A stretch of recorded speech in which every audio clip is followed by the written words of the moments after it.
Welcome to the Non-Anxious Leader Family Systems Basics. This presentation is on the concept of family, part 1. And each time I'm going to start with the quote from Soren Kierkegaard, which says, "Now, Lord, with your help I shall become myself." As a reminder that the work that we do in family systems is really on ourselves to become more effective leaders. And in so doing, we help those around us. I'm also going to revisit each time the definition that Edwin Friedman in Generation to Generation has for leadership through self-differentiation. And what he says basically is that if we are able to take responsibility for our own goals and for ourselves while staying in touch with the body, then people will follow. There may be resistance, there likely will be resistance, but if we can stay in touch with especially those resistors in a non-anxious way, people ultimately decide to follow. In starting with the idea of family, we really need to look at the idea of a family as a black box. And if you understand or if you've heard about black box theory basically says that the black box is this system that really lots of mysterious things happen inside. We don't understand it unless we're perhaps the designer or the repair person of that black box. But you have an input and then you have an output, and the one that we're probably most familiar with is the black box, the computer on our car. What that basically helps us to understand is that we don't really know exactly how all the systems in our family work, but we understand that they are interrelated. Matthew chapter 7, verses 1 through 5, Jesus says in the Sermon on the Mount, "Do not judge so that you may not be judged. For with the judgment you make, you will be judged, and the measure you give will be the measure you get. Why do you see the speck in your neighbor's eye, but do not notice the log in your own eye? Or how can you say to your neighbor, 'Let me take the speck out of your eye,' while the log is in your own eye? You hypocrite, first take the log out of your own eye, and then you will see clearly to take the speck out of your neighbor's eye." And essentially what Jesus is saying there is take care of yourself.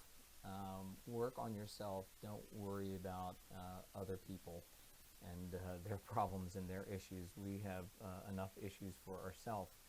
And how that applies to black box theory or family systems theory is we can't change the box. We can't really change the system. The only thing that we can do is change our own input into it.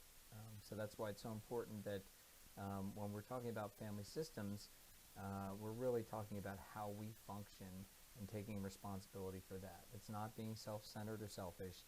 It's taking responsibility for ourselves in a way that is helpful to the rest of the family system. The idea of family has 5 basic concepts. I'm going to run through them very quickly, and then we're going to concentrate on the first 2 today. There's the identified patient, homeostasis or system balance. There's differentiation of self. There's the extended family field and emotional triangles. The identified patient basically is the person through whom the stress or the pathology of the family system has surfaced. And so, for example, in a situation where there's an addiction issue in a family, perhaps somebody is struggling with alcoholism or drug abuse, the tendency for us is to say that that person has a problem. But family systems theory would say that that is the person through whom the problem in the system is surfacing. For example, if there's infidelity in a family system, we would say that that person has the problem, but family systems theory would say that that person is the one through whom everything is surfacing. And what Friedman says is that when an unresolved problem is isolated in one of its members and fixed there by diagnosis, meaning that we say that person has the problem and they need to be fixed, it enables the rest of the family system to, as he says, quote unquote, purify itself by locating the source of its disease in the identified patient. And so typically when we're looking at a family system and we see some sort of what we might call a dysfunction, we're going to see that come through the identified patient. But that isn't necessarily the person with whom we might have the most success in helping the family. In fact, Friedman would say, you work with the person with the most motivation to change their own functioning, and that will actually help the family system to change. And quite often, that's not the identified patient. Sometimes it is when that identified patient has hit rock bottom and has nowhere else to go. But more often, it might be somebody else in the system who has maybe more resolve to try to change things. Homeostasis, or balance, is the tendency of the family system to maintain the organizing principles of its existence.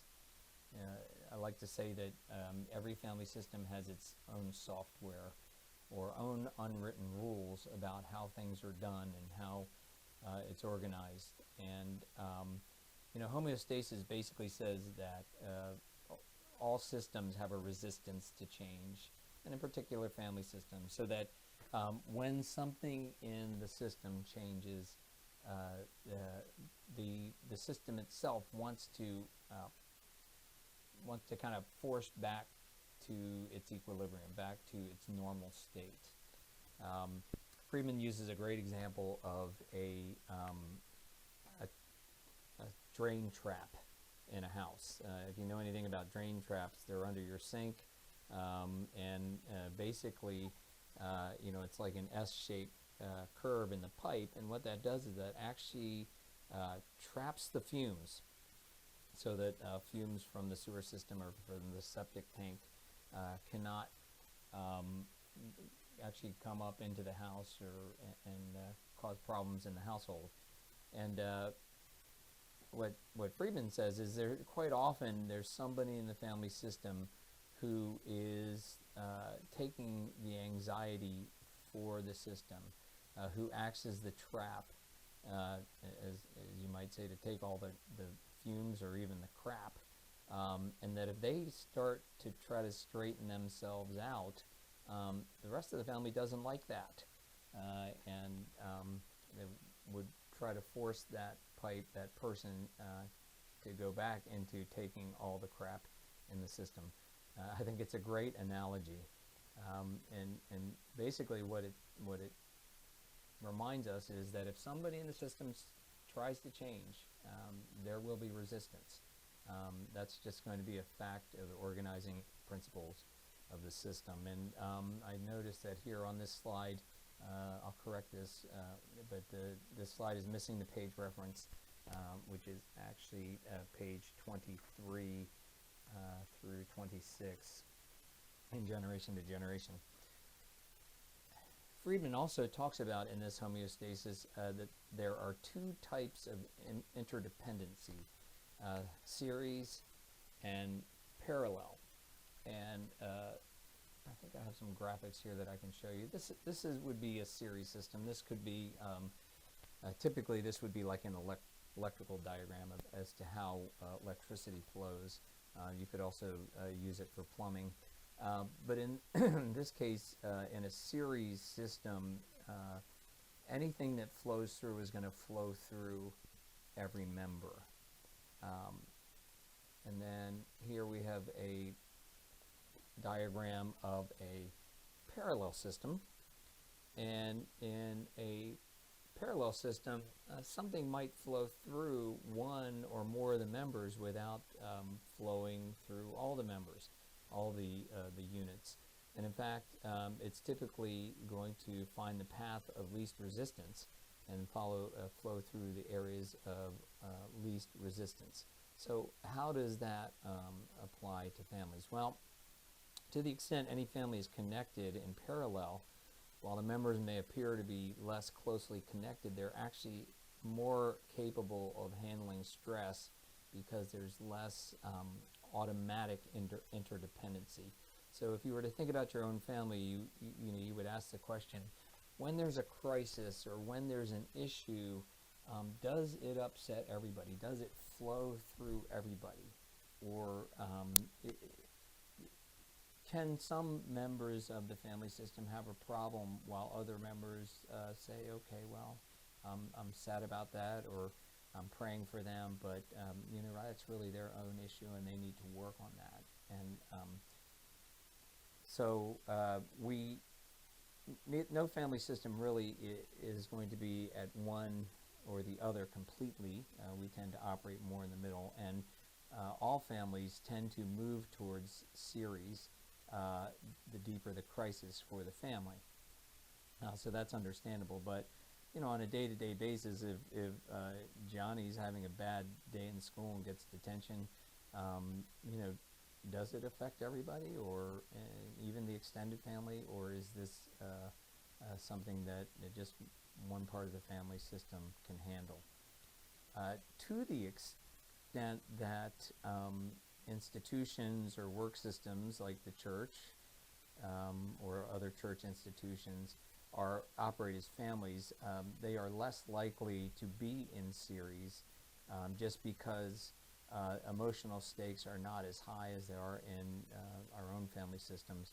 However, to the extent that our work or church systems do function more in series and in parallel, then you're going to find more drama, you're going to find more anxiety, and you're going to find that little things can cause large problems in the church in ways that they probably shouldn't. So those are the two main concepts for this particular session, and in the next session we'll look at the other three concepts in the understanding of family. Those concepts being differentiation of self, extended family field, and emotional triangle. Thanks, and God bless.